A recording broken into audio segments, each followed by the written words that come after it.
அடுத்து போன தடவை நமக்கு எதிராக இருந்த அரசு அதிகாரிகளும் ஆசிரியர் பெருமக்கள் தெரியுமா தெரியாதா நமக்கு எதிராக தானே ஓட்டு போட்டாங்க.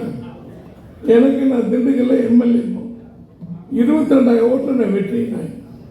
சரின்னு உட்காந்து கையெழுத்து போட உட்காந்து கலெக்டர் எல்லாம் இருக்காங்க.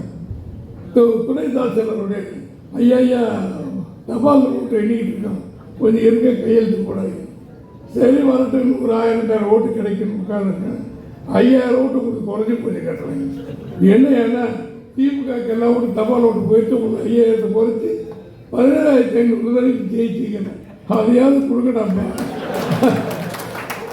அதை ஜெயிச்சுட்டல போதும்டாப்பா அப்படின்னு தாய்மார்கள் பெருசாக பிறந்த குழந்தைய பார்த்து மகிழ்ச்சி அடைவாங்க இல்லையா, அந்த மாதிரி மகிழ்ச்சி அடைவதற்கு ஒரே ஓட்டு ஓடியாத மாதிரி ஆகிப்போச்சு. எதுக்கு சொல்கிறேன்னா என் ஒரு தொகுதியில் 5000 ஓட்டு, அத்தனை ஓட்டு எங்களுக்கு எத்தனை தான் வந்திருக்குன்னு ஒன்றும் கூட உங்களுக்கு வரலைங்க. எவ்வளோ தெளிவாக இருக்காங்க. ஆனால் குலகார பாவிகான்னு சொல்லிட்டு அது அப்படி ஒரு சூழ்நிலை. தமிழ்நாடு முழுவதும் ஏறத்தாழ அரசு அதிகாரிகள் ஆசிரியர்கள் குடும்பத்து ஓட்டு 80 லட்சம் ஓட்டு தோழர்கள். விளையாட்டு கிடையாது, இது சும்மா நம்ம விளையாட்டுக்காக சிரிப்புக்காக சொன்னேன். எல்லாருடைய ஓட்டுகள் 80 லட்சம் ஓட்டு.